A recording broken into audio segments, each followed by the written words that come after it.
Basically, because the church boys are not coming to us, the church girls, it's not relating with us, it's making the whole work difficult for us women, because we are the one that will wait for the man to come, because we cannot go after a man.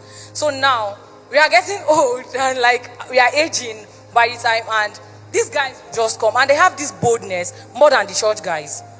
I don't know if they smoke those their stuff. They will just, you see a guy of 20 years. Come. Yeah. Come close, come. You said they will smoke something. Talk to me. Like, what I'm trying to say is where they get all their boldness from. Like, you see a guy talk to me about where they get it. That's why. Maybe from what they smoke, I don't know. Because I don't understand why. And church boys don't smoke those. They don't smoke, so I don't know, because the boldness is not there. So I don't know why a 20 years old boy he see a lady like me and he will be like, I like you. Like, this is something our church boys don't do. We will bath in the morning, we'll dress up, we'll use our perfume and all. We'll come to church and we'll be expecting these guys to come. And they will not. And these guys outside, they just come and they have this boldness. So my question is, how do we cope with guys that they are spiritual, but they are just lukewarm. They are not all that spiritual, and they like us. And we, in the other hand, we are spiritual and we like Jesus, and it's very difficult to drag them to church. So now, how can we balance this thing? Since the church boys are not coming, and these ones, we cannot chase these ones all the time. And me, I'm not called to be an evangelist with dragging guys to church. So how do we balance it?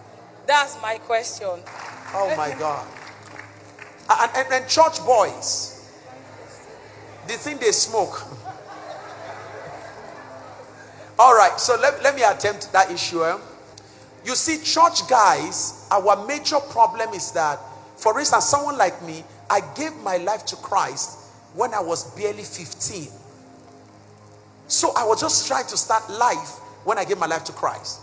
And then the way we were taught, don't touch a sister, don't play with a sister. You don't understand? Be careful.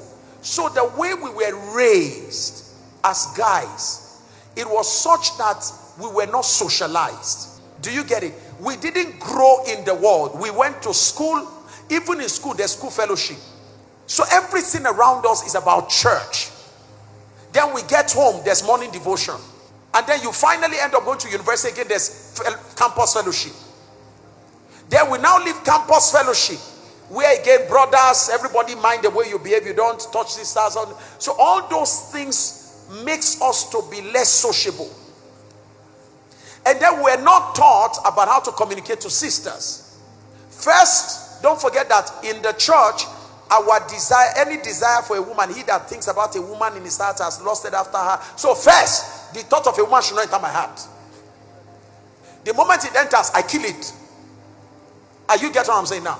So until when I am now ready for marriage, that's when I start saying, Father, who do I marry? At that point, I start allowing the thought of a woman to come in, maybe Sister BC. Now, let's assume Sister BC is the one. How do I approach her? I have not been taught. Yeah. That is when most guys suddenly realize that their social intelligence is very low. Spiritual intelligence very high. They can speak in tongues around you, but just to tell you I love you, they don't know how to say it. So they'll be going around and be saying, Sister, can we pray together? Can we reach souls? Sister, can we look, sister, I sense a burden. God, I sense that God is calling us to reach nations. Who is we? But the unbeliever is an unbeliever. He's a sinner. That one does not need to imagine. He has seen it not by revelation. So that's why he's bold. And like you said, he drinks what the Christian brother does not drink. Smokes what the Christian brother does not smoke. Beyond that, he goes to get charms so that when he talks to you, you fall. So please don't allow the fact that they are bold out there. Our Christian brothers, as they get confident around you, as you make them feel comfortable, their boldness find expression. And over time, the brother you thought was not bold, when you start seeing his boldness, you are the one that will be crying, Pastor, you won't kill me.